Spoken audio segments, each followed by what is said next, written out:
Have you noticed how many young people have joined the campaign of Congressman Ron Paul for president? Did you see how many young people joined Barack Obama's campaign in 2008? How about all the young people that have participated in the Occupy Wall Street protest? Why is this happening? Well, you may be saying to yourself, young people have to do something. I agree. But why are these young people not joining the church? Hello, I'm Jerry Johnson, and I welcome you to this edition of Against the World.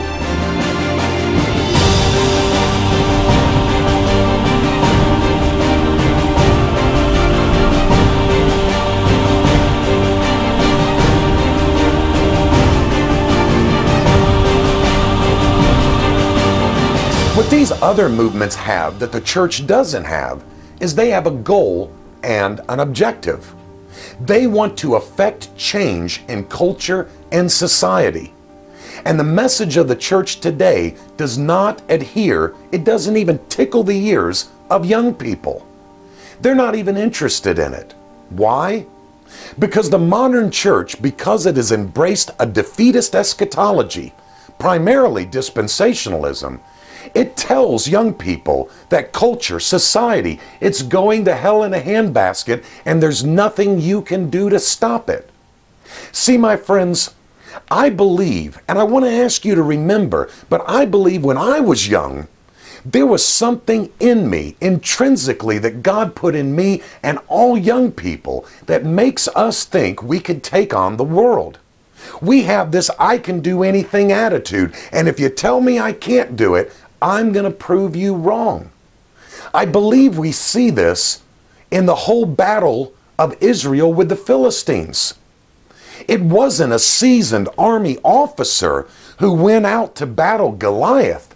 It was a very young teenage David, the only one in the camp who wasn't trembling, who went out to Goliath and slung a rock at him, saying, "I come to you in the name of the living God." David had a vision for victory.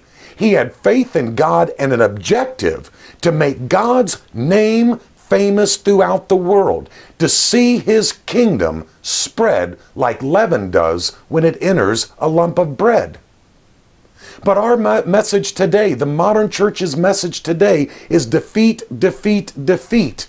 There's nothing you can do. Say the sinner's prayer, evangelize a few of your friends and family, and then simply wait for the rapture to happen. You can't affect change. In fact, all of this stuff going on in the government and worldwide with the economy, this was predicted in the Bible. There's nothing you can do to stop it. That's what young people are being told.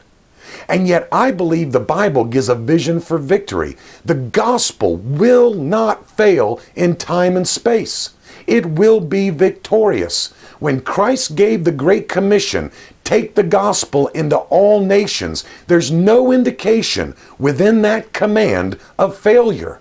There's no hint of failure. He says, take the gospel, then disciple all the nations, baptizing them, teaching them to observe all things I have commanded you. If the church does not give up this destructive fascination with pessimistic eschatologies, which tell us there's nothing we can do to affect positive change in culture and society, then we will continue to see our young people leave the church and go to movements like Occupy Wall Street, Barack Obama, or some other political cause without the gospel in their hands. And that, I believe, would be detriment to the gospel in our day and age. Until next week, this is Jerry Johnson, standing contra mundum with the gospel, but against the world.